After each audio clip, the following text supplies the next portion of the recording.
आचार्य, जैसे कि हर वर्ष जो है माँ का पर्व मनाया जाता है, नवरात्रि जो है माता रानी के पर्व के रूप में हम सब मनाते आ रहे हैं, और 2 साल ऐसे हमारे गए हैं जिसमें कोरोना की वजह से हम लोगों ने शायद ये जो उत्सव नहीं मनाया है।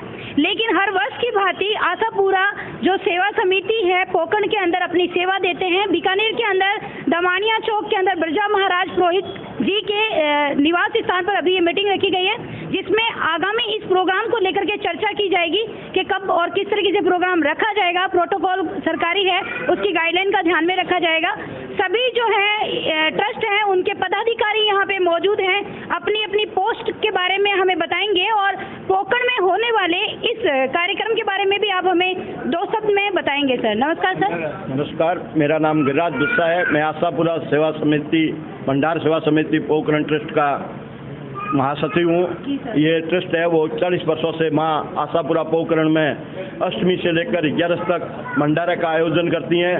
जो भी वहाँ लोग आते हैं उनको प्रसादी सुबह शाम का प्रसाद का आयोजन किया जाता है, और ट्रस्ट विधिवत ट्रस्ट बना हुआ है जो रजिस्टर्ड है देवस्थान विभाग से, और बैंक में हमारे PNB बैंक में अकाउंट है, और जो भी ट्रस्टी हम जो भी निर्णय लेते हैं एक जाजम में बैठ के लेते हैं। और मुख्य जो 7-8 ट्रस्टी थे हमारे, उनका देहांत हो गया, उसके बाद हमने संरक्षक बना रखे हैं, और हर साल जो भी निर्णय लेते हैं हम मीटिंग में बैठ के निर्णय लेते हैं। और हमारे वर्तमान में जो अध्यक्ष है श्याम सुंदर जी जोशी हैं, और संरक्षक है वो केशव प्रसाद जी बिस्सा है, रामेश्वर जी बिस्सा है, और ये कोषाध्यक्ष है श्याम सुंदर जी है। कितने लोगों की टीम रहती है? 50-60 आदमी ट्रस्टी हैं हमारे, और टीम है वो जो भी भग जाते हैं वो सारे टीम एक टीम में बांध के काम करते हैं। और आने वाले हमारी मूल जो उद्देश्य ये है कि महा आशापुरा में जो भी नवरात्रि में है उनको किसी प्रकार की तकलीफ नहीं हो। जैसे आशापुरा चाय सेवा समिति बनी हुई है, वो सुबह शाम चाय व्यवस्था करती है। लूण गुण सेवा समिति बनी है, वो वहाँ साफ सफाई की व्यवस्था करती है। इस प्रकार से हम सारे कार्य बांटे हुए हैं, और एक सत्र भंडारा सेवा समिति के नेतृत्व में ये सारा काम किया जाता है। जय जी, आप बताइए सर, साफ सफाई का कुछ? ये हमारे पूर्वजों द्वारा ये परंपरा डाली हुई है, और अनुभव कम से कम 52-53 साल हो गया। गाड़ी जा रही है, 6 रुपये किराया था उस टाइम से मैं माइक ने ये, और उन्होंने ये ऐसा विचार आया, और एक बस में भी जाते थे हम सारे इकट्ठा करके, एक साथ ही खाना बनाते, एक साथ ही सब कुछ करते, और ये दिन प्रतिदिन महीने होने के कारण ये व्यवस्था और ट्रस्टी बढ़ गई। और पैसे आपसे हम जानना चाहेंगे कि आगामी ये जो आयोजन आप कर रहे हैं 3 दिवसीय, उसमें क्या क्या सुविधाएं रखी गई हैं, कितनी आपकी टीम रहेगी, और क्या व्यवस्थाएं आने वाले यात्रियों के लिए आपने रखी है? माँ आशापुरा मैया की जय बोलते हुए मैं पिछले कई वर्षों से आशापुरा भंडारा सेवा समिति का अध्यक्ष हूँ। मेरा नाम श्याम सुंदर जोशी है। मेरे को जो जिम्मेवारियाँ दी गई है वो मैं पूर्ण वहाँ कराता हूँ। पहले तो वहाँ प्रसाद की व्यवस्था है, साफ सफाई की व्यवस्था है, आने वाले अतिथियों की ठहरने की व्यवस्था है। ये सारी प्रचुर मात्रा में सेवाएं वहाँ पूर्ण होती है, और वहाँ भक्त पहुँचने वालों को प्रसादी पूर्ण प्राप्त होती है। ये मेरी पूर्ण इच्छा और पूर्ण भाव से रहती है।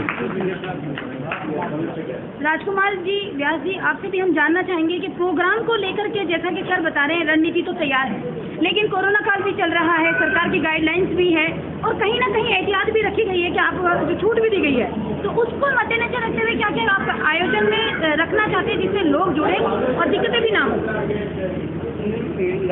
आशापुरा भंडारा ट्रस्ट सेवा समिति पोकरण बीकानेर की व्यवस्था जो है सरकारी गाइडलाइन की पूर्ण पालना करते हुए ही हमारे ट्रस्टियों ने जो है अध्यक्ष महोदय द्वारा जो है ट्रस्टियों को ये इसकी पालना करने हेतु निर्देश भी दिया है। तो हम इसकी पूर्ण रूप से पालना करें कि सरकारी गाइडलाइन की कहीं अवहेलना ना हो। साथ ही हमारे कुछ ट्रस्टियों द्वारा जो कई अन्य संस्थाओं से जुड़े हुए हैं, हमारा प्रोग्राम ये भी होगा कि हम वहाँ सैनिटाइज करेंगे, आयुर्वेद काढ़े का वितरण करेंगे, सबको मास्क की जो है समझाइश करेंगे, और जो मास्क नहीं लाया है उनको मास्क उपलब्ध करवाने की व्यवस्था करेंगे। मैं मैडम आशापुरा भंडारा सेवा समिति ट्रस्ट के बारे में आपको एक जानकारी ये भी देना चाहता हूँ, क्योंकि मेरे से पूर्व वक्ता ने आपको बताया कि ये 41 वर्ष पूर्व इसका जो से ये इनका संचालन हो रहा है। इसकी सबसे बड़ी खासियत इस भंडारे की ये है, आज हमारे देश को ऐसी विचारधारा की जरूरत भी है। इस भंडारा ने सबसे ज़्यादा अगर एक मिसाल कायम की है वो है समरसता की, सामाजिक समरसता की। आज सब जातियाँ इस भंडारा से जुड़ी हुई है और एक साथ बैठ के सब खाना खाते हैं, तो सामाजिक समरसता की मिसाल इस भंडारे ने सबसे ज़्यादा जो है पेश की है। इस भंडारे के माध्यम से आज देख लो पोकरण वालों का, बीकानेर वालों का आपसी भाईचारा है। बीकानेर में भी अलग अलग जातियों के जो लोग हैं इस भंडारे के कारण आज आपसी जो है सामाजिक कार्यक्रमों में जुड़े हैं। भंडारे में प्रसादी जो तो हमेशा बनती है, आपके ट्रस्ट की तरफ से क्या मतलब चाय नाश्ता बिस्किट या उसके अलावा कुछ और भी है?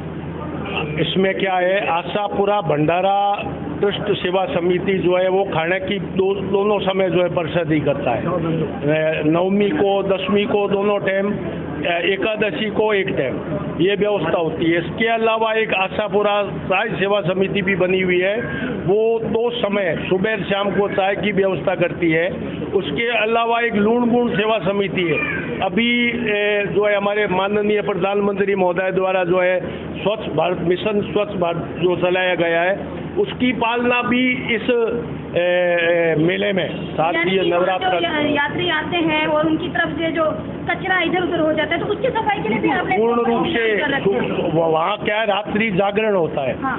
जब वो जागरण समाप्त होता है सुबह, तो उसके बाद में सबसे पहले काम जो है एक लूण गुण सेवा समिति है, वो वहाँ सफाई का ही करती है और पूरा मंदिर परिसर, धर्मशाला परिसर और मंदिर धर्मशाला परिसर के बीच का जो रास्ता है वहाँ की सारे कचरे की जो है व्यवस्था वो सफाई करके करते हैं। आपसे ये जान करके हमें बहुत अच्छा लगा। और आप मेडिसिन के बारे में कुछ बता रहे थे? हमारे मेडिसिन के बारे में ये भी देते हैं मेडिसिन। चलिए, इसी के साथ ही मरु समीक्षा न्यूज चैनल से मैं नीतू आचार्य आप सबसे यही रिक्वेस्ट करती हूँ कि जिस तरीके से इनके भाव हैं माँ आशापुरा के प्रति, आप भी संजो करके रखिए, सरकारी नियमों की पालना करते हुए अपनी भक्ति और भावना को प्रकट कीजिए। जय हिंद, जय माता।